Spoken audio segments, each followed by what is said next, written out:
Subscribe sekarang channel YouTube Novelas Kadina. Gratis. Bab 5416. Tak lama kemudian, alat berat yang masih menggali reruntuhan dan melakukan pengeboran berhenti hampir seketika. Segera setelah itu, mereka mulai mundur dari area penurunan tanah satu demi satu. Berdasarkan instruksi atasan, pekerjaan penggalian dan pengeboran akan selesai sepenuhnya pada titik ini. Melihat hal itu, John pun merasa lebih tenang, sehingga ia pun segera memberi sinyal kepada warga lainnya untuk segera mengungsi. Setelah beberapa orang bertemu di luar tambang tembaga, John sengaja bertanya kepada yang lain, "Apakah kalian menemukan petunjuk?" Mereka semua menggelengkan kepala dengan ekspresi terkejut. Di antara mereka, Roman Wu, adik John, berkata, "Komandan, saya baru saja melihat ke dalam area penurunan tanah, dan seluruh tambang tembaga telah berubah menjadi reruntuhan. Selisih antara pusat dan permukaan tanah datar di sekitarnya lebih dari 10 meter. Mustahil untuk menyelidikinya. Jika ingin mengetahui apa yang terjadi di dalamnya, mustahil tanpa alat berat." Orang lain berkata, "Tapi mereka sudah mulai mengeluarkan alat penggali, jadi mereka mungkin tidak berencana untuk melanjutkan penyelidikan." John berkata, "Saya baru saja mendengar dari komandan mereka bahwa mereka mendapat perintah dari atas untuk mengisi seluruh tempat ini dalam waktu 72 jam. Roman berkata tanpa daya, "Dalam situasi ini, jika tidak ada alat berat, tidak akan ada masalah sama sekali. Petunjuk apapun mungkin ditemukan, tetapi sekarang mereka tidak menyelidikinya. Dan mustahil bagi kami untuk mengumpulkan peralatan guna melanjutkan penyelidikan, dan ketika mereka memenuhi tempat ini, semakin mustahil bagi kami untuk menemukan petunjuk apapun. Tidak mungkin."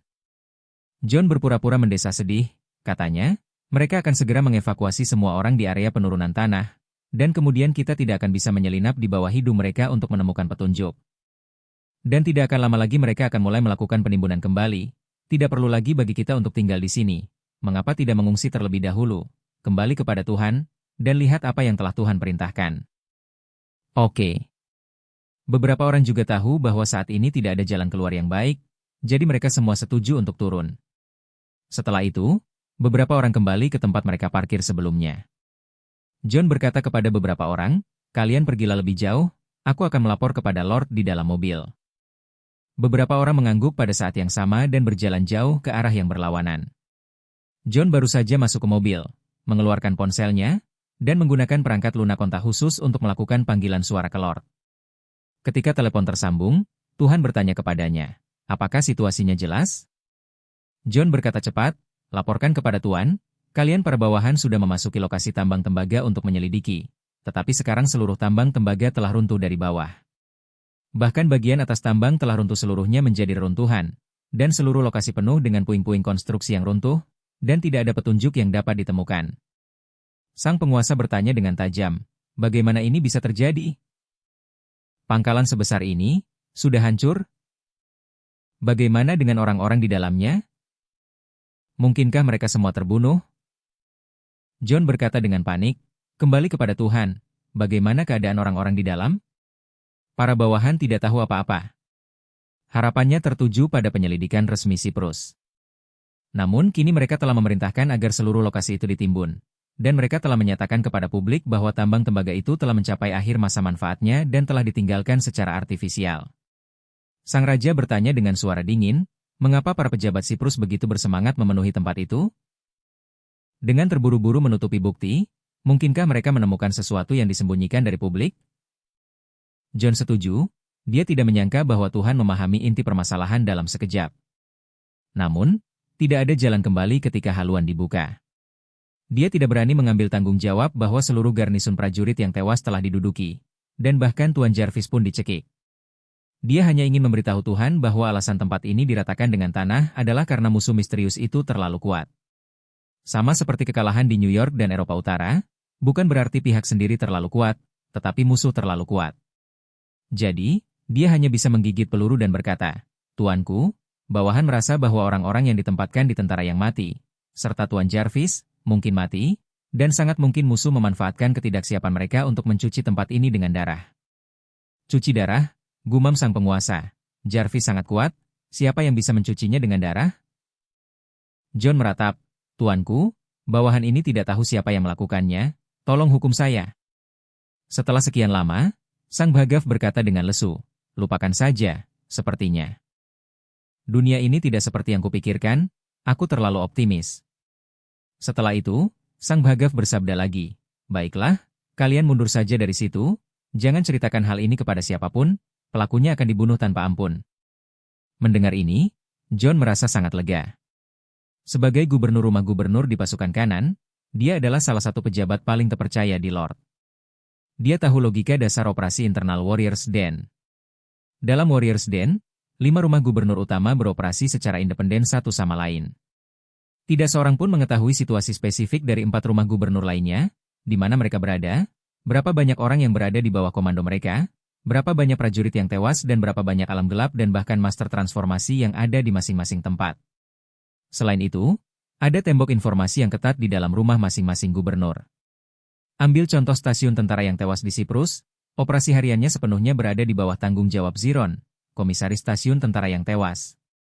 Dan Ziron hanya menuruti John, meski pengusaha peleburan tembaga di Turki itu adalah atasannya, dan bertanggung jawab atas penyaluran segala perbekalan dan penawar racun kepada garnisun prajurit yang gugur, namun mereka juga tidak berhak memerintah Ziron. Jika pabrik peleburan tembaga di Turki dan tambang tembaga di Siprus menghilang pada saat yang sama, jalur ini tentu tidak akan diketahui. Tuanku membiarkan dirinya merahasiakan perkara ini, tujuannya tidak lain hanyalah untuk menstabilkan moral pasukan sehingga yang lain tidak akan mengetahui sama sekali tentang musuh misterius itu. Namun jika dilihat dari sudut pandang lain, karena Tuhan telah berkata demikian, itu seharusnya berarti dia tidak berencana untuk meminta pertanggungjawaban pada dirinya sendiri lagi. John diliputi rasa gembira, dan setelah menyelesaikan panggilan dengan Tuhan, dia menelepon semua orang kembali dengan telepon genggamnya. Setelah mereka kembali, adik John, Roman, melihat saudaranya duduk di kursi pengemudi, jadi dia duduk di kabin pengemudi, tetapi dia tidak menyalakan mobil dengan tergesa-gesa tetapi bertanya kepadanya dengan gugup. Saudaraku, apa yang Tuhan katakan? John mengerutkan kening.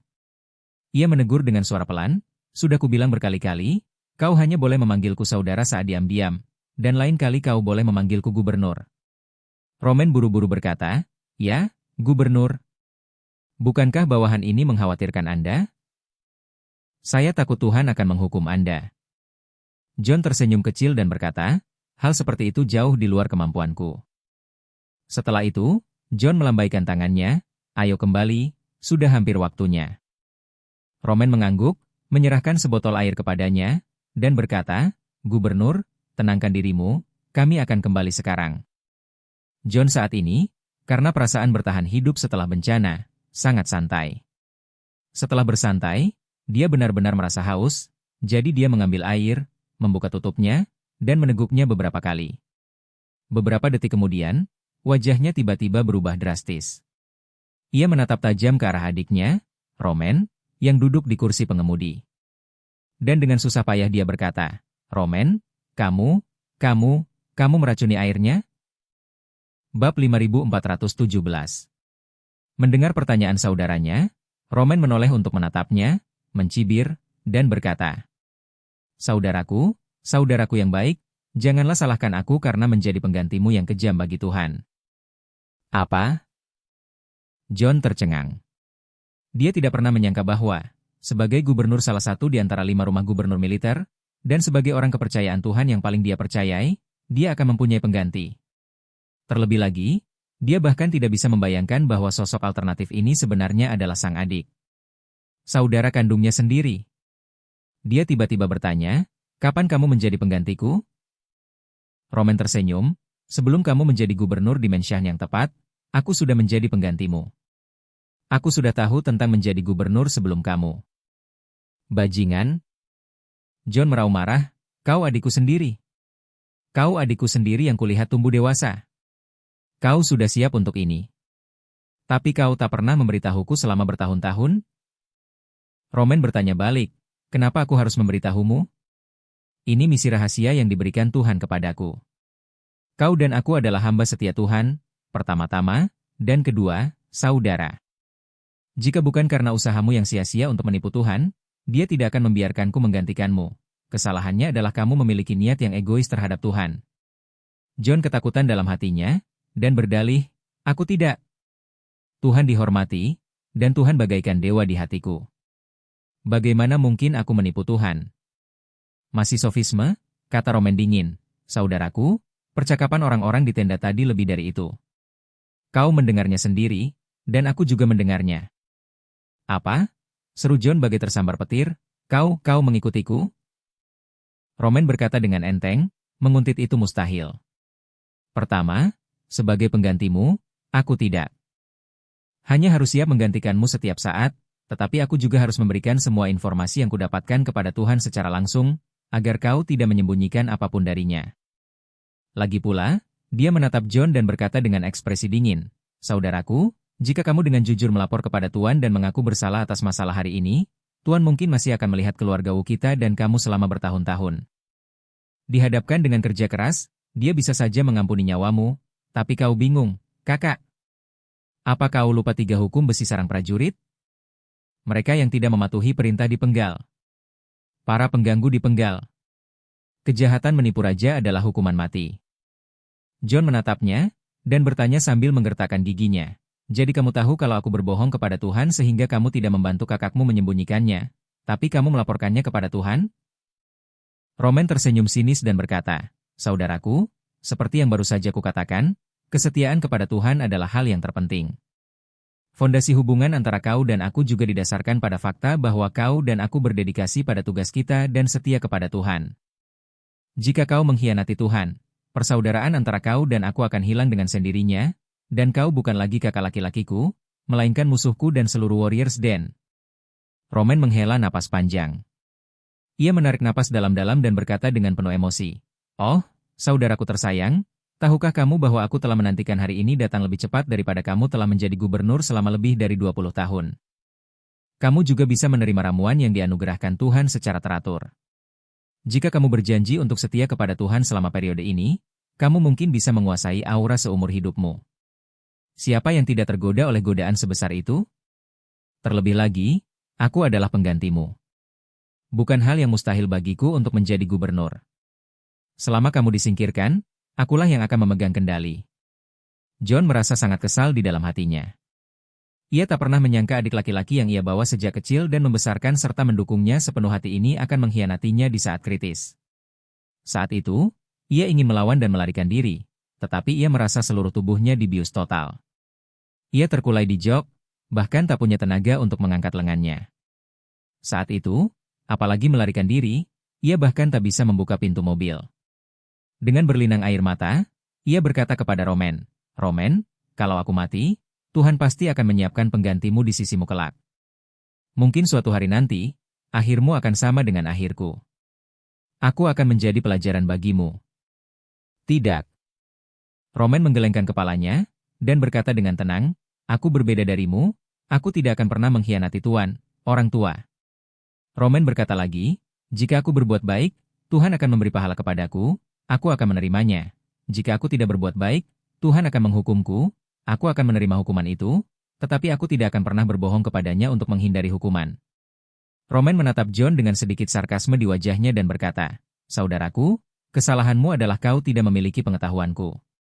Kau sudah lama menjadi gubernur, berpikir bahwa kau benar-benar punya banyak tangan dan mata, dan bahwa tipu daya kecilmu benar-benar bisa menipu Tuhan, tetapi kenyataannya, kau tahu Tuhan tahu segalanya tentang ini. Bahkan jika aku tidak memberitahu Tuhan, mungkin ada pengganti nomor 2 dan pengganti nomor 3 yang akan memberitahu Tuhan. Bahkan jika aku tidak membunuhmu, mereka akan menemukan kesempatan untuk membunuhmu dan aku. Ayo kita bunuh bersama."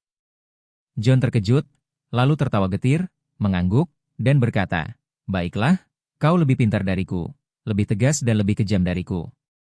Aku bertanya pada diriku sendiri, jika aku tahu kau mengkhianati Tuhan, aku pasti akan menemukan cara untuk melindungimu. Jadi aku yakin aku akan mati di tanganmu hari ini. Aku tidak berharap kau melepaskanku. Aku hanya memintamu untuk menjaga adik iparmu dan keponakan-keponakanmu dengan baik untukku." Roman. Tertawa dia tersenyum. "Kakak, kenapa kamu tidak meminta sesuatu yang lain padaku?" Ekspresi John berubah dingin, dan dia berseru, "Roman, apa maksudmu? Kau bahkan tidak membiarkan istri dan anak-anakku pergi?" Roman mengangkat bahu tak berdaya dan berkata, "Saudaraku, bahkan jika aku ingin menyelamatkan istri dan anak-anakmu, Tuhan tidak akan setuju. Kau tahu gayanya dalam melakukan sesuatu. Dia akan melakukan segalanya tanpa meninggalkan masalah di masa depan. Aku akan membunuhmu hari ini." Bagaimanapun aku mengarang cerita dengan istri dan anak-anakmu setelah aku kembali. Selama mereka tidak melihatmu hidup-hidup, mereka akan menduga bahwa akulah yang membunuhmu, dan mereka pasti akan membenciku dan Tuhan sampai ke tulang belulang. Ini adalah bahaya tersembunyi yang sangat besar bagi mereka yang menentang Warriors Den. Berbicara tentang hal ini, Roman berhenti sejenak, menatap John. Tersenyum, dan berkata, "Saudaraku, maksud Tuhan adalah, bukan sekadar memotong rumput, membuang akarnya." John benar-benar pingsan. Ia tidak pernah menyangka bahwa satu pikiran pun dalam benaknya akan mendorong dirinya, istrinya, dan anak-anaknya ke dalam jurang kehancuran abadi. Ia langsung menangis terseduh-seduh, dan memohon, "Roman, aku mohon padamu untuk meninggalkanku garis keturunan, meskipun aku punya anak laki-laki." Roman menggelengkan kepalanya, dan berkata dengan dingin, "Saudaraku, aku akan meninggalkanmu garis keturunan. Setelah itu, kepada siapa aku harus meminta untuk meninggalkan garis keturunan untukku?" John pun menangis terseduh-seduh, "Aku ingin bicara dengan Tuhan. Dia juga memiliki darah keluarga Wu yang mengalir di tubuhnya. Kita semua dari klan yang sama. Dia tidak bisa membunuhku seperti ini." John menatap adiknya tanpa berkedip dengan mata merahnya dan memohon dengan nada yang sangat rendah hati, "Roman, saudaraku yang baik, aku mohon padamu. Aku telah merawatmu selama separuh hidupku, tolong jagalah aku. Aku ingin dimakamkan bersama istri dan anak-anakku. Aku belum pernah memohon padamu seumur hidupku. Ini permintaan terakhirku sebelum aku mati." Roman menggelengkan kepala dan berkata dengan tenang, "Saudaraku, kalau kau dan aku sedang di Napoli sekarang, kau tak perlu bicara seperti itu. Tapi sekarang kau dan aku sedang di Siprus, aku tak bisa membawa jenazahmu naik pesawat, dan bandara di kedua sisi tak mengizinkan orang mati masuk atau meninggalkan negara ini." John tersedak oleh isak tangisnya dan berkata, "Roman, kalau begitu kamu bisa membakarku dengan api setelah aku mati, lalu bawa abuku kembali dan kubur bersama abuku." "Mustahil." Roman menolak tanpa ekspresi. "Dalam situasi seperti ini, di mana kau ingin aku membakarmu? Mungkin polisi Siprus datang ke sini sebelum tubuhmu dibakar." John bertanya kepadanya, "Kalau begitu kau tidak bisa membiarkanku mati sendirian di hutan belantara Siprus, kan?" "Bagaimana mungkin?" Roman berkata lega, "Jika kau berada di tengah-tengah mayat di Siprus, polisi Siprus pasti akan mulai dengan mayatmu dan menyelidiki petunjuk-petunjuk yang relevan. Lalu pasti akan melacaknya kembali ke penerbangan yang kita tinggalkan. Dan cari tahu dari mana asalmu. Kalau Napoli datang, itu akan membawa banyak masalah yang tidak perlu ke istana gubernur tentara kanan, jadi cara terbaik adalah membiarkanmu tidur selamanya di tanah ini." John berkata, "Jika kamu menguburkanku, bukankah orang lain akan menemukan mayatku?" Roman berkata sambil tersenyum, "Air yang kau minum adalah racun istimewa yang disiapkan khusus oleh Tuhan untuk para pengkhianat. Meminumnya tidak hanya akan membuatmu kehilangan semua mobilitas, tetapi juga secara bertahap merusak organ-organ internalmu." Roman melihat jam dan berkata lagi, "Diperkirakan dalam beberapa menit, kau akan mati karena kerusakan organ dalam. Setelah kau mati, aku akan menggali lubang untuk menguburmu. Setelah 1 jam, seluruh perutmu akan berubah menjadi genangan darah. Setelah beberapa jam, mayatmu akan membusuk seluruhnya dari dalam keluar, hanya menyisakan tulang. Jika kau menunggu 1 hari lagi, bahkan tulangnya akan membusuk bersih. Ketika saatnya tiba, kakak, kau akan sepenuhnya terintegrasi ke tanah Siprus." Oke. John tersenyum sedih, dan berkata dengan lemah, "Kau benar-benar saudaraku yang baik karena memang begitu. Kalau begitu, kakak, aku akan menunggumu di bawah, dan aku akan melaporkan kebencian ini kepadamu saat kita bertemu di mata air." Bab 5418. Saat itu, John, meski hatinya amat kesal, jauh di lubuk hatinya, sudah pasrah sepenuhnya pada nasibnya. Ia paham, begitulah sering orang berkata, kesalahan akan menimbulkan kebencian abadi. Roman hanya tersenyum tipis saat itu, lalu berkata dengan santai, "Saudaraku, kalau sudah sampai di sana, pergilah menemui orang tua dan leluhur keluargamu. Kau menipu Tuan. Mereka punya pengetahuan, dan aku khawatir mereka akan membereskan rumah ini dengan tangan mereka sendiri." Ekspresi John sangat ngeri. Tiba-tiba ia berpikir bahwa apa yang dikatakan Roman benar. Setiap anggota keluarga Wu selama ratusan tahun ingin setia kepada Warriors Den. Mereka sangat setia kepada Warriors Den. Saat kita bertemu lagi nanti, aku khawatir dia tidak akan memaafkan dirinya sendiri. Pada saat ini, John benar-benar putus asa, dia tersenyum kecut, dan merasakan sakit yang tajam di hatinya, seolah-olah ditusuk oleh beberapa pisau tajam, dan seluruh tubuhnya menjadi sangat lemah. Segera setelah itu, John kehilangan kesadaran dalam sekejap. Pada saat ini, organ dalamnya telah terkorosi parah, dan ia perlahan-lahan kehilangan napasnya. Roman menatap tubuh saudaranya tanpa ekspresi, lalu menoleh ketiga orang yang duduk di barisan belakang dan berkata, "Gali lubang bersamaku dan kubur dia." Di hutan lebat di tepi hutan, menggunakan energi sejati untuk melindungi tubuhnya, sebuah lubang besar sedalam lebih dari 1 meter digali dengan tangan kosong, dan kemudian beberapa orang melemparkan tubuh John ke dalamnya, dan menguburnya. Setelah semua ini berakhir kemarin, Roman menepuk-nepuk tanah di tangannya, dan berkata kepada mereka bertiga, setelah kembali ke rumah, tidak seorang pun diizinkan untuk mengatakan sepatah kata pun kepada dunia luar, jika tidak, akhirnya akan sama seperti John hari ini, apakah kalian mengerti? Wajah beberapa orang membeku, dan mereka segera berkata dengan hormat, "Dimengerti, harap tenang." Roman mengangguk puas, "Oke. Sekarang aku sudah mengerti semuanya, ayo kita segera kembali." Pada saat ini, Jermo masih mencari petunjuk tentang Maria di Eastcliff, dan dia belum siap untuk segera berangkat ke Aurous Hill. Jafren masih menyelidiki dan mendayung di New York, tetapi dia belum membuat kemajuan apapun. Pada saat ini, mereka bertiga menerima pemberitahuan pertemuan dari Tuhan pada saat yang sama. Maka mereka bertiga pun segera masuk ke dalam perangkat lunak pertemuan, menunggu kemunculan Tuhan. Sebelum Lord muncul, mereka bertiga tidak melihat Jarvis masuk, jadi Jafren bercanda, jika Jafren tidak segera menyambung, setelah Lord masuk, dia mungkin akan dihukum. Jermo berkata dengan santai, Jarvis mungkin sedang menyelidiki petunjuk-petunjuk yang relevan. Jika ada sesuatu yang penting untuk dilakukan, Tuhan akan mempertimbangkannya jika dia terlambat. Semenit kemudian, Tuhan pun terhubung. Melihat pengingat itu, 3 orang lainnya segera berkata dengan hormat, "Bawahan menyambut Tuan." Suara Tuhan yang dalam terdengar, "Semuanya, koneksi mendesak, aku ingin menyinkronkan pesan dengan kalian." Ketiganya dengan hormat berkata, "Kami semua siap mendengarkan." Sang Raja berkata dengan dingin, "Kurang dari 1 jam yang lalu, aku menerima berita pasti bahwa Jarvis telah meninggal di Siprus." "Apa?" Mereka bertiga terkejut. Tak seorang pun menduga Jarvis akan meninggal secara tiba-tiba. Jermo berseru dan bertanya, "Tuanku, bawahan tidak mengerti bahwa Jarvis begitu kuat. Kalaupun aku mau membunuh Jarvis, aku takut aku harus membayar mahal. Siapa sih yang bisa membunuhnya?" Sang penguasa mendesah pelan, lalu berkata, "Berdasarkan petunjuk yang kuketahui sejauh ini, dia seharusnya tidak mati di tangan seseorang." Jermo buru-buru bertanya, "Tuan, apa maksud Anda?" "Saya tidak mengerti." Tuhan berkata, "Jarvis seharusnya mati karena senjata anti pesawat jarak dekat AK-630 buatan Soviet." "Apa?" Mereka bertiga bahkan lebih ngeri. Jarvis, yang sudah menguasai aura, tewas akibat tembakan jarak dekat? Ini sungguh tidak dapat diterima oleh mereka. Jafren tak kuasa menahan diri untuk berkata, "Tuanku, Jarvis, bukankah dia pergi untuk menyelidiki tempat para mayat ditempatkan? Bagaimana mungkin dia terbunuh oleh senjata anti pesawat itu?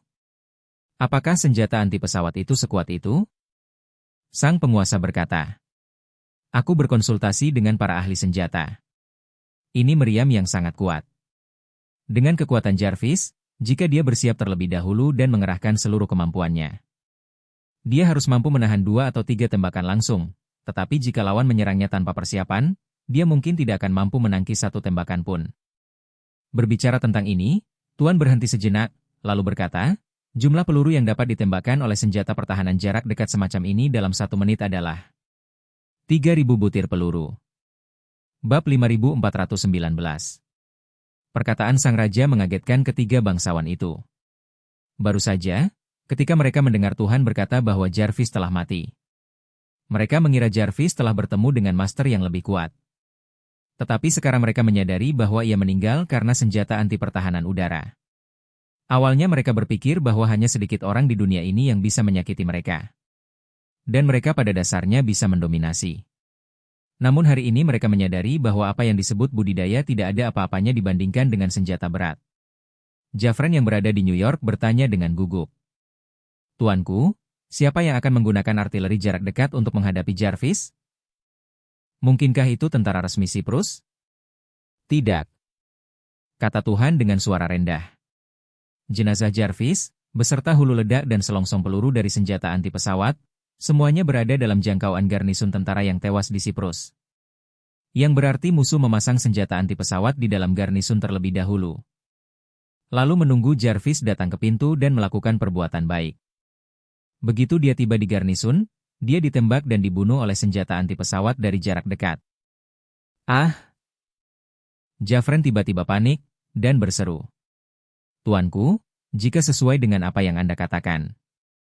Bukankah itu berarti garnisun prajurit yang tewas sebenarnya telah direbut secara diam-diam oleh musuh? Ya, kata Tuhan dengan dingin. Pihak lain pasti sudah menduduki garnisun prajurit yang tewas terlebih dahulu. Lalu memasang perangkap kematian di sini.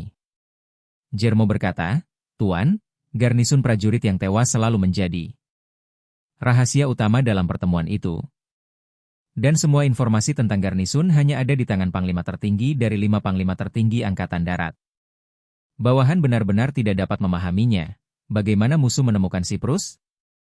Sang Tuhan mendesah, kamu tidak bisa memahaminya, aku tidak bisa memahaminya. Menghitung 2 kekalahan di New York dan Eropa Utara, ini sudah yang ketiga kalinya. Musuh tampaknya mengetahui situasi kita dengan baik. Dan selalu bisa selangkah lebih maju dari kita. Setelah berbicara, Sang Tuan berhenti sebentar dan melanjutkan. Selain itu, mereka tampaknya sudah mengetahui kekuatan dan kelemahan kami. Mereka tahu bahwa Jarvis adalah pribadi yang sangat kuat. Yang sangat berbeda dari para prajurit dan pengawal kavaleri yang mati sebelumnya. Senjata berat yang ditempatkan di garnisun akan menembak dan membunuh Jarvis sepenuhnya. Tanpa memberinya kesempatan untuk melawan dan melarikan diri. Dari sini terlihat bahwa lawan kami tidak hanya mengenal kami dengan sangat baik, tapi juga memiliki pemikiran yang sangat hati-hati dan metode yang sangat tidak manusiawi. Jermo bertanya lagi, Tuanku, pihak lain menduduki kamp tentara yang tewas di Siprus tanpa sepengetahuan kami. Bawahan ingin tahu kemana perginya semua orang di kamp tentara yang tewas di Siprus? Apakah para prajurit dan kavaleri yang mati itu semuanya dibunuh diam-diam oleh pihak lain? Lord mengatakan, sejauh yang saya tahu, pihak berwenang mengambil sampel dari beberapa lokasi di lokasi kejadian untuk pengujian. Tapi hanya DNA Jarvis yang ditemukan. Ini juga berarti bahwa sebelum garnisun prajurit yang tewas itu hancur berkeping-keping, semua orang di dalamnya telah menghilang. Apa? Kata Jermo ngeri. Garnisun prajurit yang mati, bersama dengan prajurit yang mati dan termasuk pengawal kavaleri. Setidaknya ada 2 atau 3.000 orang. Bagaimana bisa pihak lain membunuh begitu banyak orang secara diam-diam, lalu memindahkan mayat mereka? Jafren berkata, Jermo, apakah itu mungkin? Ada kemungkinan lain. Artinya, pihak lain telah merekrut orang-orang ini? Direkrut? Jermo bertanya balik, tidak peduli apapun situasinya. Selama mereka masih ingin bertahan hidup, mereka harus terus menerima pertolongan dari Tuhan. Obatnya, apa gunanya bagi mereka untuk direkrut oleh musuh? Setelah penawar yang disimpan oleh komisaris habis, semua orang akan mati. Apakah ribuan orang ini rela mati melawan kita?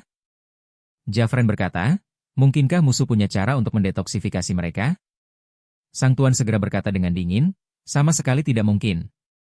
Tidak ada seorang pun di dunia ini yang dapat mendetoksifikasi racun dalam tubuhnya. Jermo berkata, aneh sekali. Terlepas dari apakah orang-orang ini benar-benar setia atau tidak. Namun karena belenggu penawarnya dan belenggu keluarga mereka. Mereka harus bekerja keras untuk Warriors Den. Mereka akan melawan dengan sekuat tenaga. Dan mereka tidak akan pernah menyerah kepada orang lain. Serangan balik ribuan orang sebanding dengan perang. Dan tidak mungkin tidak akan ada pergerakan sama sekali.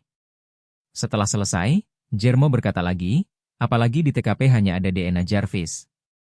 Yang juga menunjukkan secara terselubung bahwa tidak ada pertumpahan darah di penduduk.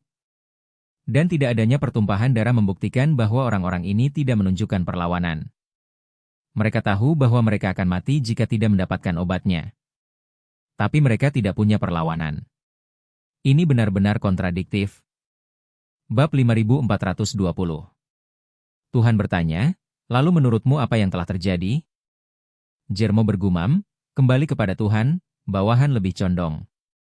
Pihak lain sudah membeli semua anggota stasiun. Mungkin mereka benar-benar punya cara untuk mendetoksifikasi orang-orang ini. Mereka mendetoksifikasi orang-orang ini. Orang-orang ini tidak khawatir tentang masa depan. Dan ditambah dengan fakta bahwa mereka telah dikendalikan oleh Warriors Den selama bertahun-tahun. Mereka pasti akan merasa memberontak. Dengan begitu, mereka secara alami akan sepenuhnya mendukung tindakan orang-orang ini. Seperti biasa, orang-orang ini menyuruh mereka mengungsi lebih awal, dan mereka pun mengungsi lebih awal. Sang Tuan berkata dengan dingin, melihat ratusan tahun sejarah Warriors Den. Tidak ada seorang pun yang pernah mampu menguraikan racun jenis ini.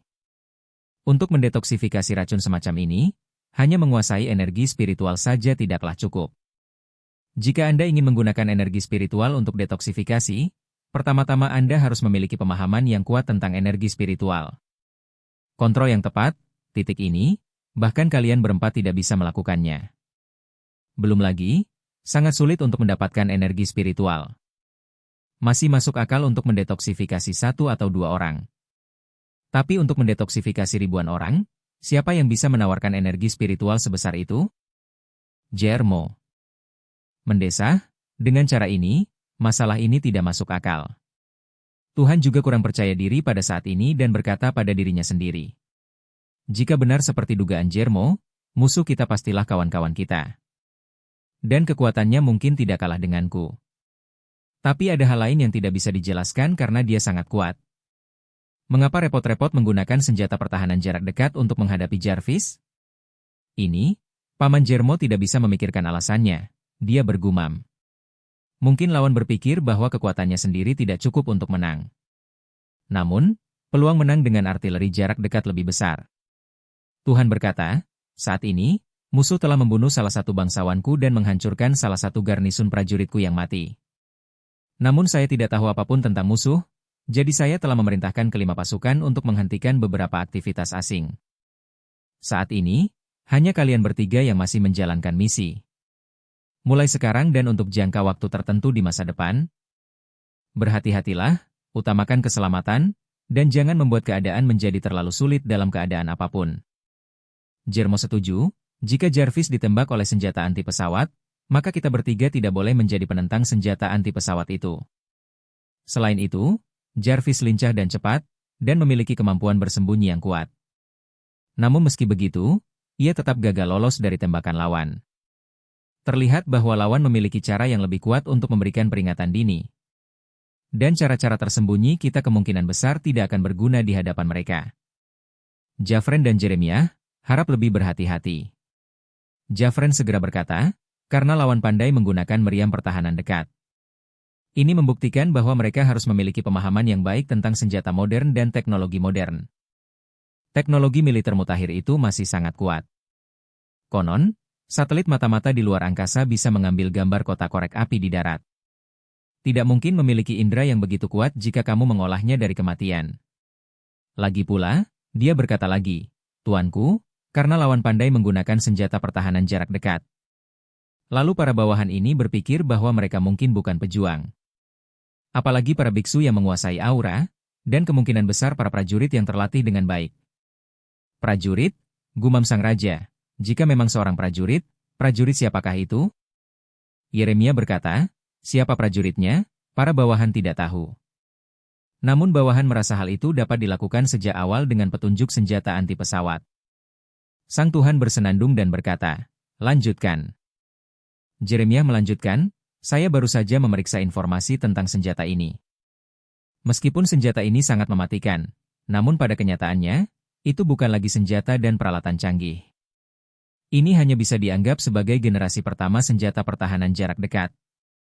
Dan sejarahnya sudah puluhan tahun. Parameter senjata pertahanan jarak dekat saat ini hampir beberapa kali lipatnya. Oleh karena itu, melalui titik ini, pada dasarnya dapat dipastikan bahwa pihak lain tersebut kemungkinan besar bukan berasal dari negara tertentu. Dan kemungkinan besar merupakan kelompok tertentu atau organisasi tidak resmi, seperti Warriors Den. Sang Tuan berkata dengan enteng, kalau ada pendapat lain, silakan saja. Yeremia berkata lagi, senjata dan peralatan seperti ini puluhan tahun lalu sama sekali tidak ada nilainya di mata negara-negara arus utama. Dan kemungkinan besar sudah dibongkar. Namun bagi angkatan bersenjata swasta dan sebagian angkatan bersenjata anti pemerintah, benda ini tetap sangat berharga. Jadi, Saya berspekulasi bahwa barang semacam ini kemungkinan besar hanya akan dijual di pasar gelap. Meskipun para bawahan tidak tahu siapa yang membunuh Jarvis, saya pikir ada kemungkinan besar senjata anti pesawat yang mereka gunakan dibeli dari pasar gelap. Jadi bawahan berpikir bahwa selama kita mulai dari petunjuk pasar gelap, menelusuri semua petunjuk transaksi artileri anti pesawat jenis yang sama dalam beberapa tahun terakhir, kita harus bisa menemukan beberapa petunjuk. Tuhan setuju dan berkata, spekulasi Yeremia sangat masuk akal. Jika kita mulai dari pasar gelap senjata, kita mungkin benar-benar bisa menemukan petunjuk pihak lain. Berbicara mengenai hal ini, ia melanjutkan, namun, situasi saat ini suram. Dan tidak ada master yang ahli dalam aura di bawah rumah Panglima 5 pasukan, jadi kita tidak bisa membiarkan mereka menyelidiki masalah ini untuk saat ini. Setelah itu, dia merenung sejenak, lalu berkata, Jafren, kamu tidak perlu lagi menyelidiki masalah ini di New York. Kalian bisa segera berangkat dan mulai dari pasar gelap senjata untuk melihat apakah ada petunjuk tentang transaksi senjata anti pesawat. Jafren tidak bisa menahan perasaan sedikit gugup, dia membuka mulutnya dan berkata, Tuanku, pihak lain memiliki gaya perilaku yang licik. Mungkin mereka sudah menduga bahwa kita akan menggunakan senjata pertahanan jarak dekat sebagai titik masuk untuk menyelidiki. Sang Tuan berkata dengan dingin, kalau begitu, kau akan belajar dari Jarvis. Pelajaran yang dipetik, lanjutkan dengan hati-hati. Tidak peduli apa, masalah ini harus diselidiki sampai tuntas, kalau tidak nyawa Warriors Den akan berada di ujung tanduk.